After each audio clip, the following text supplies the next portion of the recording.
আর সত্যি তো ওরা কিছু নিয়ে যায়নি, কারণ সুটকেস তো এখানেই ছিল। আর যদি বলো টাকার কথা, সেটা তো পুলিশ সার্চ করে নিয়ে গিয়েছে। টাকাও তো ওদের সঙ্গে ছিল না। আমি মিথ্যে কথা বলছি? না না, সত্যি মিথ্যে না, ও সব আমার ছেলের দোষ। আমি তো জানি এখন সবাই আমার ছেলেকে এই কথা শোনাবে, আর আমিও তো রেখে টেকে কিছু বলছি না। আমার যা মুখ পোড়ানোর সাথে পুড়িয়ে গেছে, সারা জীবন আমি বলতে পারবো না। যাগে বাবু মা, কত টাকা হারিয়েছে তোমার? 1.5 লাখ। এখন যে যার মতন অ্যামাউন্ট বলে যাবে, অ্যামাউন্ট বসাতে দেওয়ার অসুবিধা নেই। 1.5 লাখ কেন, 3 লাখও বলতে পারো, যে যা ইচ্ছে বলো। তোর কি মনে হয় রে, তোর মা অসৎ? তোর মা মিথ্যে কথা বলে? তোর মা টাকা পয়সার লোভ আছে? বল না, বল।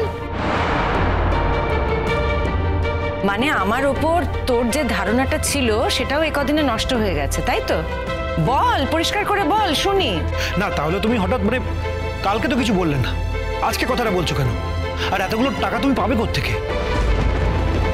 হ্যাঁ, সেই জন্যই তো পুরোটা তো ভালো করে বুঝতে হবে, জানতে হবে বাবা। এত টাকা কোথা থেকে পাবে, কোথা থেকে পেল? তোমার মা পুরস্কার হিসেবে যে 5 লক্ষ টাকা পেয়েছে সেটা নিশ্চয়ই ভুলে যাওনি।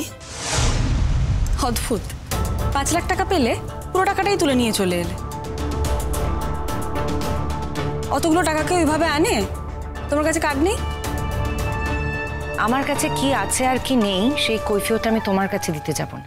বিশেষ প্রয়োজনে আমি অনেকখানি টাকা বাড়িতে তুলে এনে রেখেছিলাম, সেটা আমি লকারেই রেখেছিলাম। আমার ধারণা ছিল লকারে কারোর হাত পড়বে না। আর গয়নাগুলো আমি আমার শাড়ির ভাঁজে ভাঁজে রেখেছিলাম। সে গয়নাগুলো চুরি হয়েছিল, সেটা আমার দোষ, আমার দায়, সে নিয়ে আমি কাউকে কিছু বলতে চাই না। কিন্তু টাকাগুলো কিন্তু আমি লকারেই রেখেছিলাম। লকারের চাবি যদি তোমার কাছে থাকে তাহলে সেই টাকা অন্য কেউ নেয় কি করে? এটা আমাদেরও প্রশ্ন, কিন্তু কেউ তো আবার চাবিটা ডুপ্লিকেটও করতে পারে। আচ্ছা যদি তাই হয়ে থাকে তাহলে মা কাল কেন বললো না?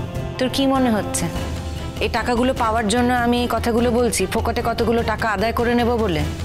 নাকি বর্ষা যে টাকাটা পেয়েছে সেটা আমি নিয়ে নিতে চাইছি? কি মনে হচ্ছে সত্যিকারে বল না আমাকে, বল। আমি কি করে বলবো বলো তো মা, তোমার মন জানে তুমি কেন এই কথাগুলো বলছো।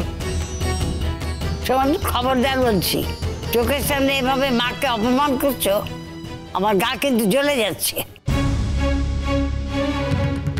আমার ছিল তো আমাকে কম অপমান করেনি, সেজন্য অপমানের কি জ্বালা হয় তা আমি জানি।